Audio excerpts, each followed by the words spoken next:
예, 안녕하세요. 역량 관련된 용어의 이해 두 번째 시간입니다. 역량에 대해서 지금 우리가 알아보고 있죠. 그래서 첫 번째 시간에 역량의 정의에 대해서 좀 살펴봤습니다. 그래서 개념, 역량이 무엇인지 아마 어렴풋이는 아니죠. 이제 한번 여러분들도 역량이라는 게 어떠한 회사 내에서 포지션, 예를 들어서 재무 담당, 뭐 실무 대리급이라고 하면 그분이 뭐 자금 이체라든지 자금 계획, 기본적인 회사 내 자금 흐름에 대한 프로세스를 잘 관리를 하고 있다라고 하는 직원이라고 하면 그에 요구되는 역량이 무엇인지 회사 내에서는 구체화하고 가급적이면은 측정을 하려고 합니다. 그래서 그 측정치를 바탕으로 해서 그 직원이, 그 구성원이 그 해당 포지션에서 적합하게 일을 할 수 있는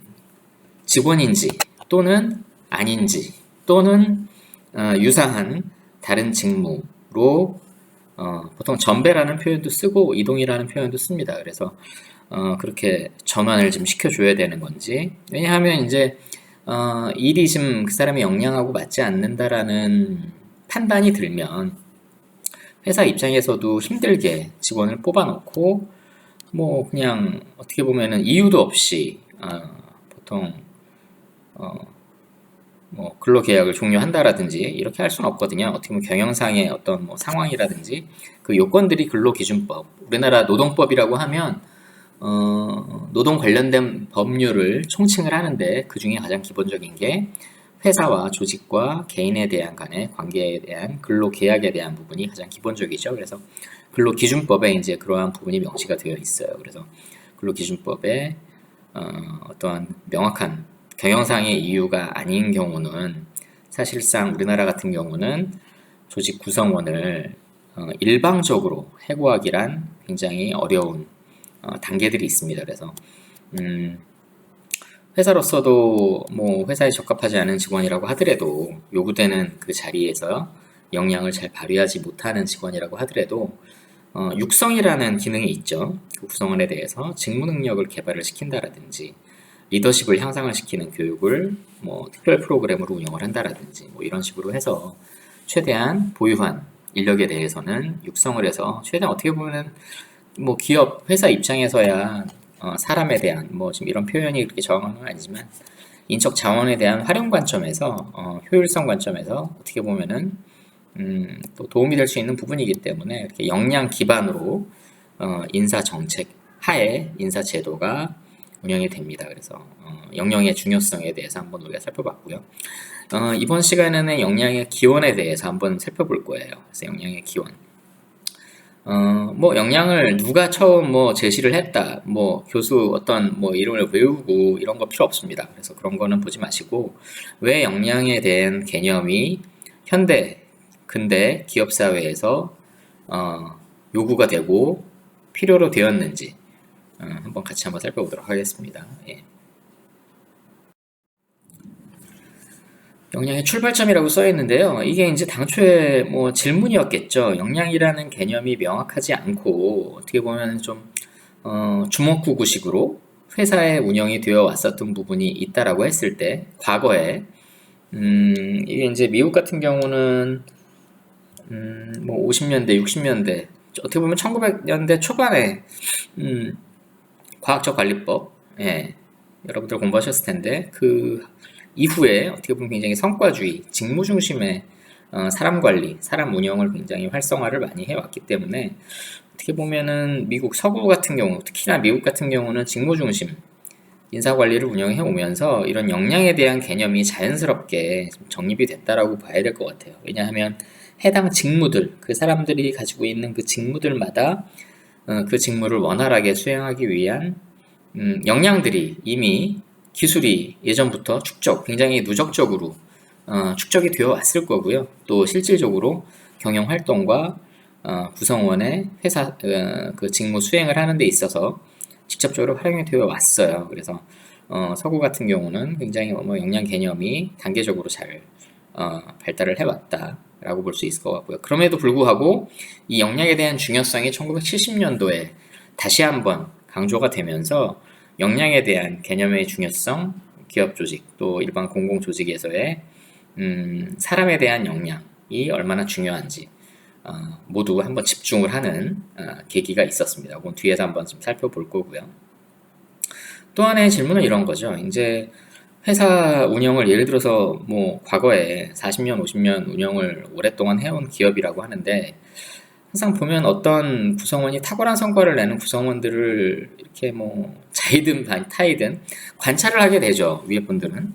예, 상사들은 관찰을 하게 되는데 그 관찰을 하게 되면 이 사람들이 일을 잘하는 사람들, 보통 성과를 많이 낸다고 하죠. 성과를 많이 내는 사람들이 일을 하는 방식에 있어서는 어느 정도 유사성이 존재한다는 이런 연구 결과들이 조금씩 이제 나오기 시작을 한 거예요. 그래서 이런 사람들의 그 해당 일을 접하는 일하는 방식이라든지 또 관점, 일에 대한 수행 방식, 또 커뮤니케이션 능력 이런 부분을 종합적으로 봤을 때 어느 정도 루틴이 있다라는 거죠. 그래서 회사에서는 이러한 각 포지션, 각 자리마다의 이런 루틴이 명시적으로 되어 있든 또는 암묵적으로 되어 있든 분명하게 존재를 합니다. 그래서 최근에 이제 뭐 신규 입사자 그 채용을 할 때 기업에서 예전 같은 경우 뭐 지금도 마찬가지기는 하지만 대규모 일괄적인 대졸 신입사원 공채라는 방식으로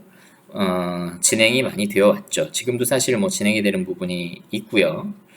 근데 이제 그러한 채용에 대한 출발점은, 그런 채용 방식의 출발점은 우리나라가 산업사회, 근대 산업사회를 거치면서 급격하게 인력이 우수한 교육을 받은 대졸 사원들, 전공을 각기 달리하는 직원들을 일괄적으로 채용을 해서 신속하게 교육을 하고 해당 현장에 투입을 해서 성과를 낸다. 또한 과거에는 어떻게 보면 좀 우리나라의 뭐 정치적인 상황일 수도 있는데 군사 정권 기간이 굉장히 길었죠. 군사 뭐 독재라고 하는 기간도 있었고 군사 정권이 되게 길었는데 비단 군대에만 군대 문화가 존재를 한 게 아니었었죠. 그래서 상명하복 또 사수부사수 이러한 위계 질서 기반의 이런 우리나라의 조직 문화적인 특성, 그런 부분들이 민간 기업에도 그대로 이식이 되어 왔었기 때문에 이런 기수 문화, 일괄 채용 문화 이런 부분들이 굉장히 자연스럽게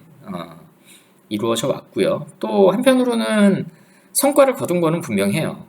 물론 지금에 있어서 그의 효과성에 대해서는 좀 다시 생각을 해봐야 되지만 어느 정도 우리가 성장기에, 우리나라 산업의 성장기에 있어서는 이런 일괄적인 정기 대졸 신입사원 공채 방식이 굉장히 효과가 있었다라는 부분, 또 그 당시에는 한번 회사에 들어오면은 회사를 옮기는 이런 직업시장, 보통 우리가 잡 마켓이라고 하는데 직업시장에서 그렇게 뭐 유연성이 있질 않았어요. 예를 들어서 어디 A라는 회사 다니다가 B라는 회사에 쉽게 이직을 하거나, 아마 한 30년 전에는 이랬을 거예요. A라는 사원이 한 5년 정도, 6년 정도 자기가 어떤 뭐 전략 기획 업무를 회사에 나름대로 잘하고 성과도 많이 냈다라고 하죠. 근데 B 회사로 이직을 하고 싶어요. 근데 일단은 그 당시에는 뭐 B 회사에서 그렇게 경력 사원에 대한 포지션을 오픈을 하지도 않거니와 또 굉장히 기업마다의 뭐 컨피덴셜이라 그러죠.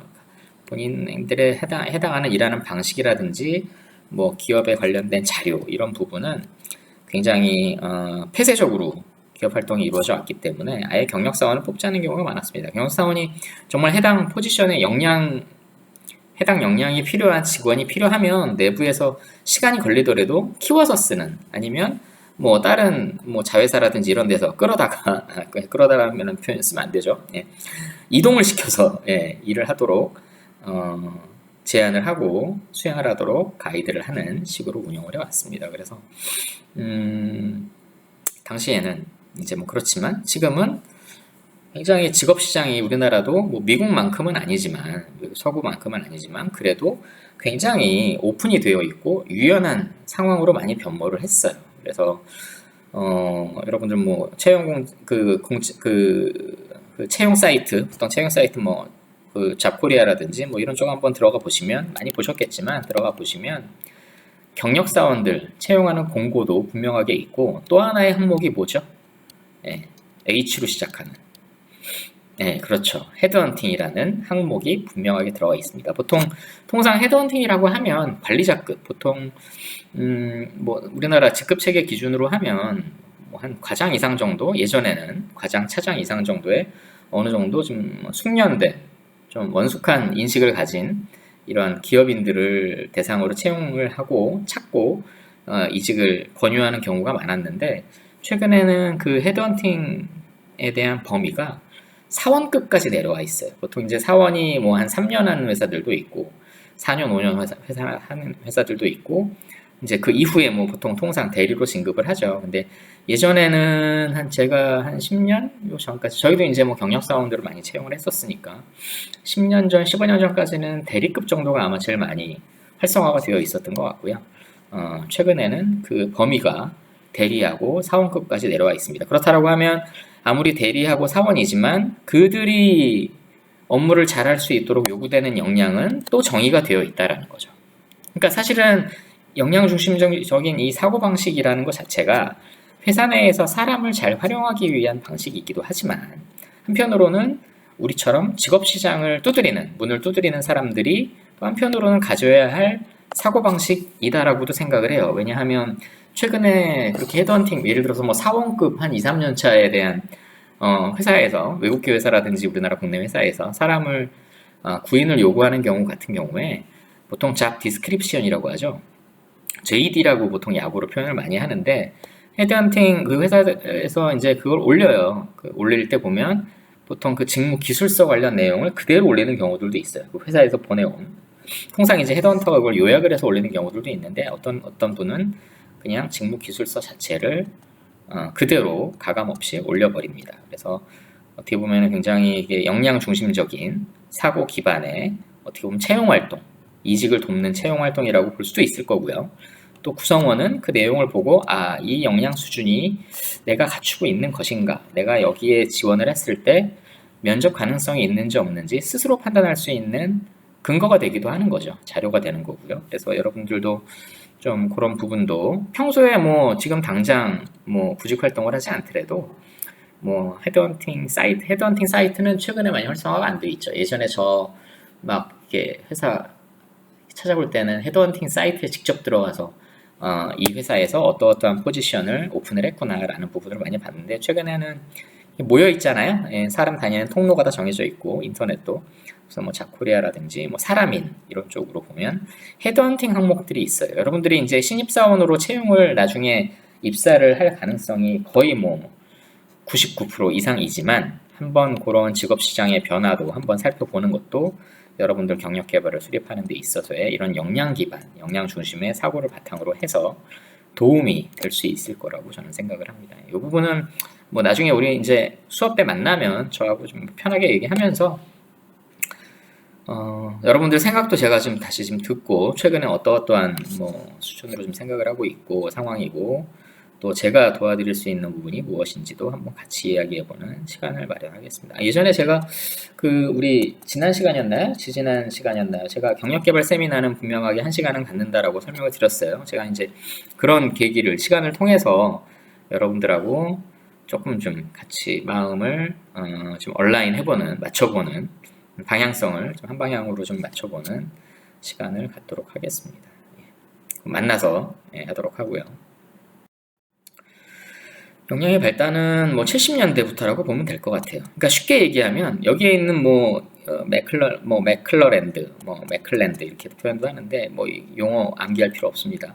지금 보면은 70년대 개인의 IQ 개념, 어떻게 보면 지능지수잖아요. 이게 개인의 지능지수 높은 사람들 중심으로 옛날에 많이 뽑았겠죠. 당연히 뭐 고학력에 지능지수 높고 뭐 지능지수가 높은 사람이 통상 뭐 다는 아니지만 보통 이제 뭐 굉장히 고학력, 굉장히 비교 우위에 있는 대학을 많이 가니까 나름 사회에서 이렇게 IQ 중심으로 머리 좋다는 사람들을 많이 뽑아놨더니, 물론 성과에 도움이 되기도 했겠죠. 그렇지만 반드시 회사에서 요구하는 업무 수행 능력하고 또 이 개인의 성취라든지 회사의 이런 성과 달성 간의 관계에 있어서 연관성, 특히 뭐 연계가 그다지 크지 않다라는 연구의 결과들이 나타나기 시작을 한 거예요. 그렇다면 이게 도대체 무슨 얘기인가? 사람들이 머리가 좋고 뭐 이렇게 인정을 받고 하면 그런 사람들이 많이 모이면 성과가 높을 거라고 많이들 생각을 하는 게 일반적인 상식이고 또 기존에 이제 다 그렇게 일반적인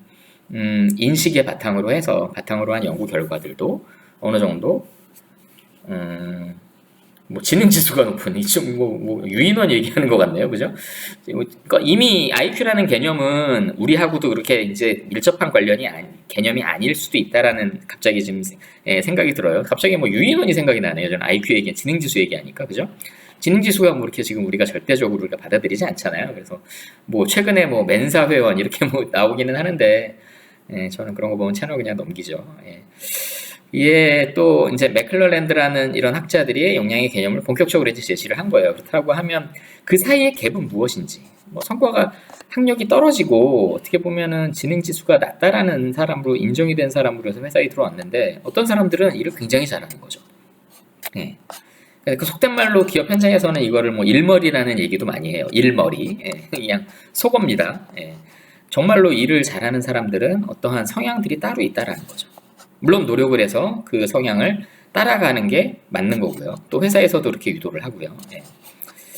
그래서 이러한 아까 이제 우리가 지식, 기술, 태도라 그랬잖아요. 행동, 특성 보시면 될 것 같은데 뭐 능력도 들어갈 수 있고요.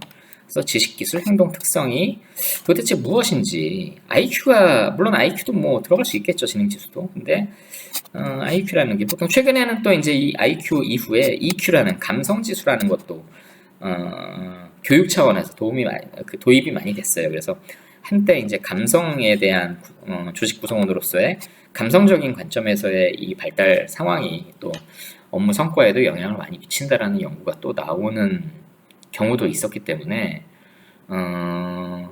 뭐 어쨌든 그렇습니다. 그래서 여기서 포인트는 지식, 기술, 능력, 행동이 도대체 무엇이냐, IQ가 아니라 무엇이냐. 그래서 이에 대한 인재를, 물론 우수한 인재를 면접 단계에서 스크리닝하고 이 사람이 우리 회사의 방향성과 맞는 사람이구나 결정이 돼서 취직이 되면 그 이후에 또 육성이 이제 중요하다라고 주장을 했죠. 그래서 굉장히 1970년대, 80년대 요 초기에는 역량이라는 개념이 굉장히 센세이셔널했어요.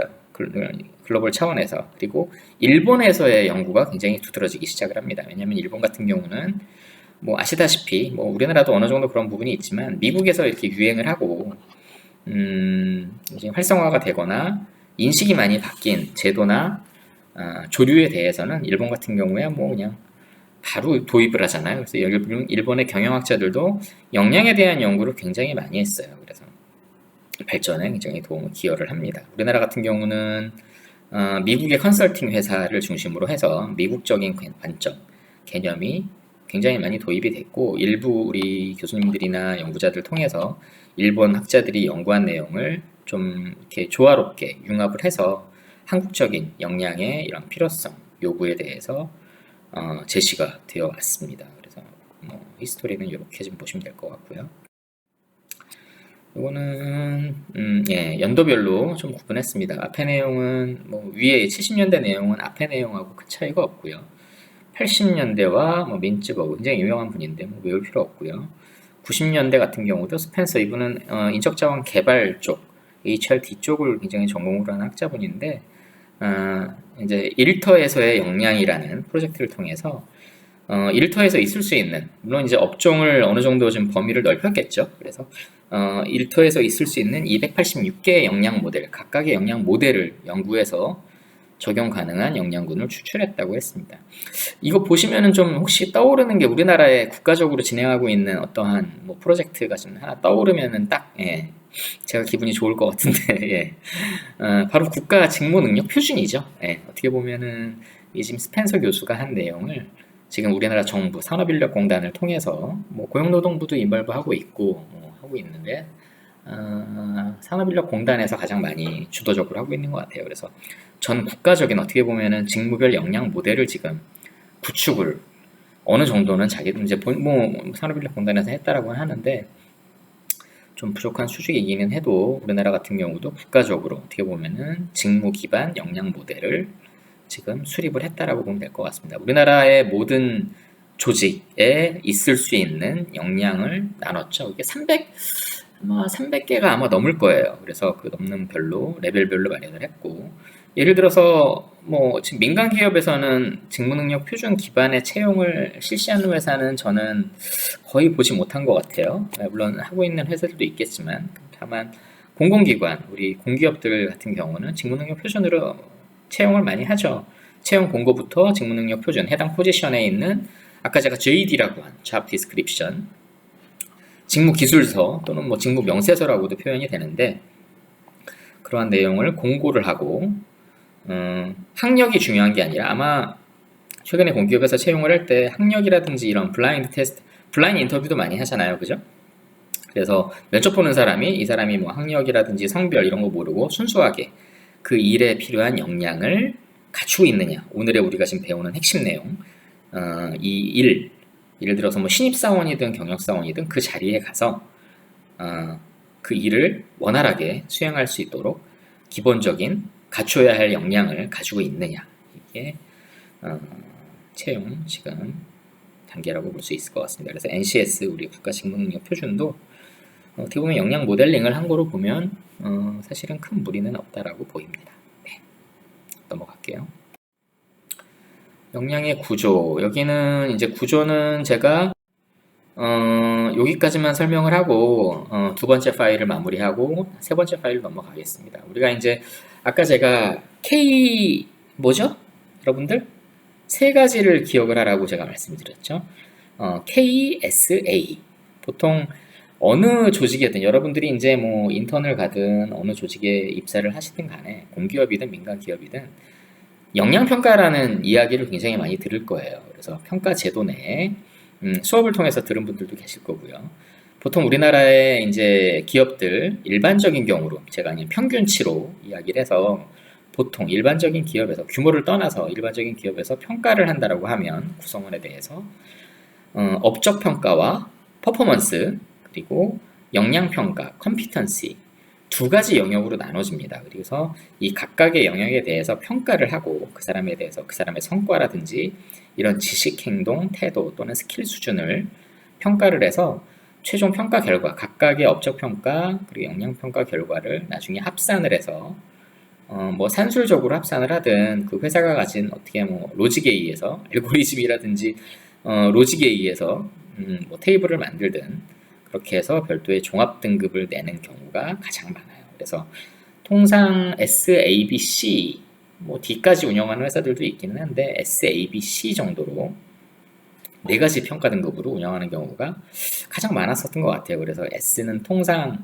뭐 10% 정도 운영하는 경우 회사들도 있는데 회사 팀 내에 한 명 정도로 운영하는 경우도 있습니다. 그래서 그분은 그 사람은 팀장 후보군으로 육성을 하는 사람이 되는 경우도 많고요. 그리고 ABC의 비율은 회사마다 다 다르죠. 그래서 그거는 회사 내에 성과 관리를 구성원들 동기부여를 어떻게 할 거냐에 따라서 그 비율이 다 달라지게 되겠죠. 네, 다시 돌아와서 역량의 구성 요소, 이 지금 역량의 구성 요소 자체가 구성원의 해당 조직의 해당 기업, 기관의 역량 평가의 평가 항목이에요.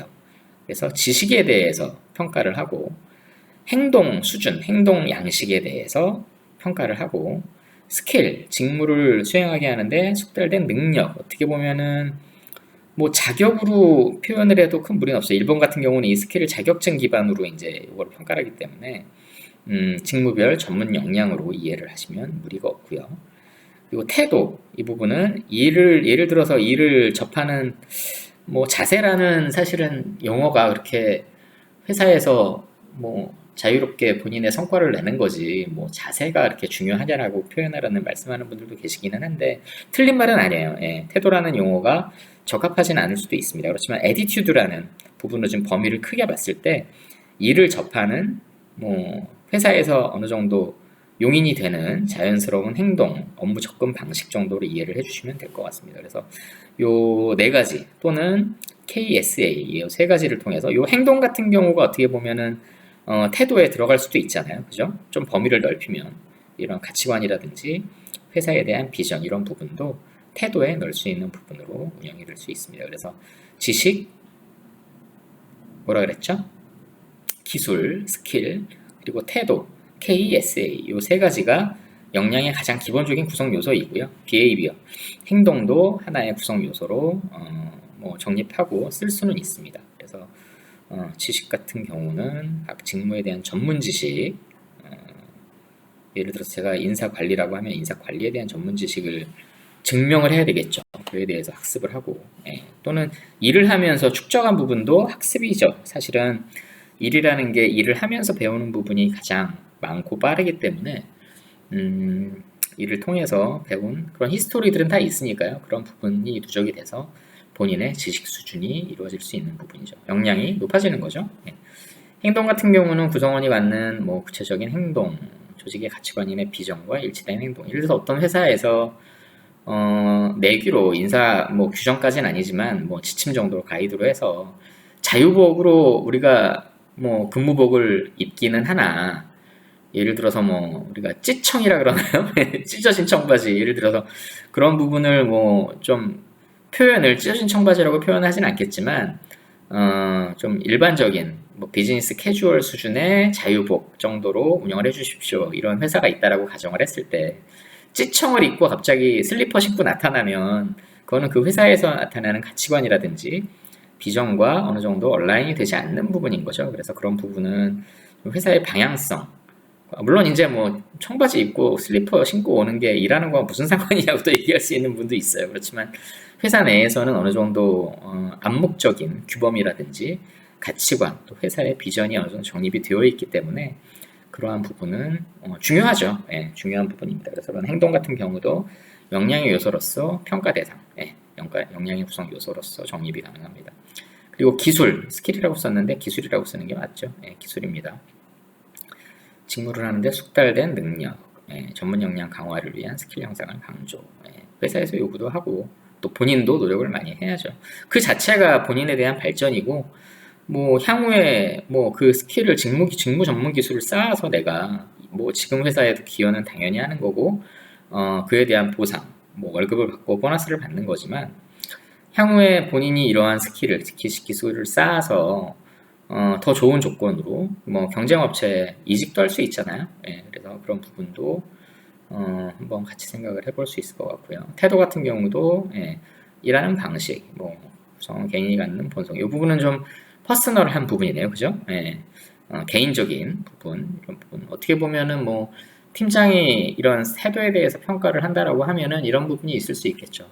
의사소통 능력, 협력을 잘하기 위해서는 의사소통이 기본이죠. 그래서 팀원들과 협조를 무리 없이, 뭐 농담도 잘 주고받고 무리 없이 커뮤니케이션을 하느냐, 또는 타 부서 구성원과의 협력. 업무는 사실 회사 내의 업무는 옆에 팀, 뭐 밑에 층에 있는 팀, 뭐 다 연결이 되어 있습니다. 그래서 지원을 하든 협력을 하든 지원을 받든 다 연결이 되어 있기 때문에 이런 협력 능력도 굉장히 중요시 됩니다. 그래서 아까 제가 감성 능력이 한때 뭐 한 90년대 한 중후반 된 것 같아요. 그때 감성에 대한 교육이 회사에서의 교육 같은 경우도 감성 능력을 향상하기 위한 교육도 그때 굉장히 많았었던 거로 제가 기억이 되네요. 이렇게 구성 요소까지 좀 살펴봤고요. 여기까지 두 번째, 어떻게 보면 두 번째 차시로 볼 수 있을 것 같고, 두 번째 차시 여기서 끝내고, 다음 또 파일에서, 다음 차시에서 역량 활용 이쪽 부분에 대해서 좀 구조하고 활용 부분을 좀 더 자세하게 살펴보도록 하겠습니다. 수고하셨습니다.